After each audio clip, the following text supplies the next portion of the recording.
In this video I want to talk about some misconceptions or even false informations about cropping for wildlife photography, because I have heard from several people that told me the R6 Mark II or the R1 is not usable for wildlife photography, at least not for me, because I always need to crop a lot for my images.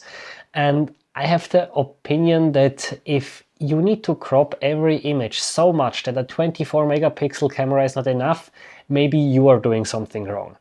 And don't get me wrong, there are situations where more megapixels can definitely be useful, but in many situations the megapixels are not the factor that is influencing of how sharp your images actually are and how much you can crop your images. There are many other factors, and in this video I want to talk about exactly these factors, and I try to order them from the most important ones that many people still overlook to the least important ones that usually have a minimal effect on the resolution and croppability of the image.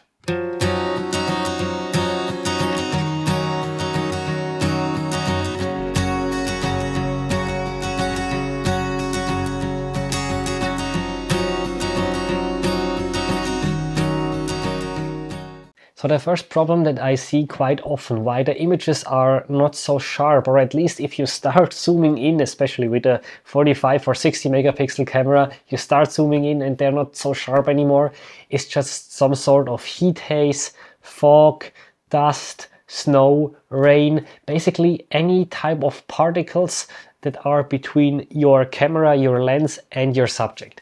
And I've seen this from people that sent me pictures asking why the image is not properly sharp, and they took a picture of a buzzard or another bird of prey on a distance of 200 meters or even more over a field, and these fields, streets, water bodies, they can heat up and there can be some heat waves or heat haze, and this heat haze just occurs when there is layers of different air temperature that are starting to mix, and then you can see this heat haze effect. It doesn't necessarily need to be with warm temperatures. I've also observed this in cold winter, so be aware of this. And in these situations, more megapixels will not save you.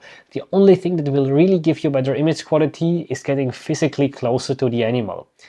Another problem that I see sometimes is that some photographers chose the wrong shutter speed for their shots, and either the images are a bit shaky or they are the bird or whatever animal they were photographing has moved ever so slightly, and the image might still look good if you look at it just on a 4K screen, but the moment you start zooming in and you want to use these 60 megapixels of your camera, you see that the image is kind of falling apart and you're not actually getting more detail just because they were not there in the first place, because they are slightly blurry.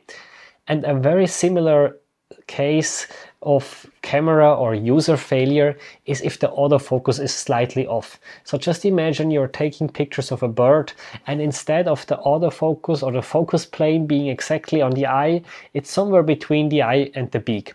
If you take pictures of a rather small bird, like some finches, sparrows, this is usually not a huge deal, especially if you just look at it again on your monitor without zooming in, it might look pretty sharp.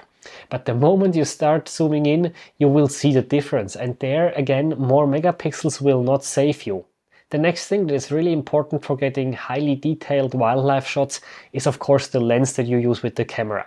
And the good news is that from my experience over the last few years, almost all of the lenses that the manufacturers like Canon, Nikon or Sony released for their full frame or APS-C cameras, they are basically all of them are very sharp, even the cheaper ones. The differences are not so big, but especially if you're adapting some third-party lenses or some older lenses, you need to be a bit careful and maybe do some research if the lens can actually resolve the high detail that the camera can capture. Because if you have a lens that is not as sharp, a high megapixel body can just not resolve the detail that the lens cannot capture in the first place. I experienced this, for example, with the Sigma 150 to 600 millimeter lens. So there you can go up to 600 millimeters. My 100 to 500 can only go to 500, but I actually got a bit sharper images when using the 100 to 500 and cropping compared to using the 150 to 600 from Sigma directly at 600 millimeters. just because the image quality of the 150 to 600 millimeter is not that good. Again, it's not a big deal that it still produces usable images, but you might not benefit from if you upgrade from a, let's say, 36 to 45 megapixel camera at all, just because the lens cannot resolve this detail. Another situation where it's not really advisable to crop in too much is if you're using higher ISO. So in general, the higher my ISO are, the less I try to crop, but there is some differences between different cameras, and here I'm mainly talking about the sensor sizes, because the bigger the sensor size, the more light the camera can capture with the same aperture and shutter speed. And this means in the end better image quality.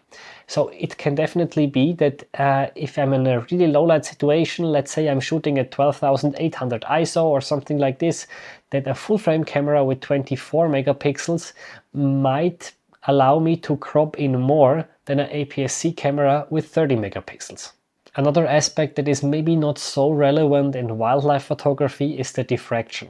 So basically, if you use small apertures like f8, 11, 16, 22 and so on, you basically reduce the image quality just because of this diffraction. This is this bending of light at these small aperture openings. Again, for wildlife photography, we often use larger apertures. That's why we buy like these fast f2.8, f4, or even f5.6 lenses. But if you use something like a Canon 800mm f11 and you even combine it with like a 1.4 extender, you're also ending up at something like f16, and there you start to see the diffraction. And this doesn't mean that the camera with more megapixel will look worse, not at all, but it might just not be able to resolve really more details than the camera with less megapixels. If the points that I mentioned above are not a problem, then of course more megapixels will result in more details and allow you to crop the images more. And this is also the case why for some situations I still grab for my R5 Mark II instead of the R1, even though I overall prefer the R1 in terms of usability, speed, high ISO performance. But if I know heat haze will not be a problem because I'm fairly close, but maybe I'm not sure how close I will actually get, if I still need to crop a bit, or I'm waiting for subjects like birds of different sizes that are coming to a perch. I have enough light so that I have a fast shutter speed, autofocus is like spot on, I have a sharp lens and so on. Then this R5 Mark II resolves clearly more detail than, for example, an R1, R3 or R6 series. But from my experience, it's just that in many situations, the megapixels are not the limiting factor. It's something else of the points that I mentioned before. And also, I'm happy about, in some situations, to have some more megapixels with the R5 Mark II, but it's really some special cases. For most of the situations, I'm perfectly fine with 24 megapixels. And I just wanted to do this video to encourage you to think a bit for your specific needs if you can profit from a high megapixel camera or not. There's nothing wrong with going for a high megapixel cameras. They do have advantages for cropping. It's just you need to consider if you can actually use these advantages or not.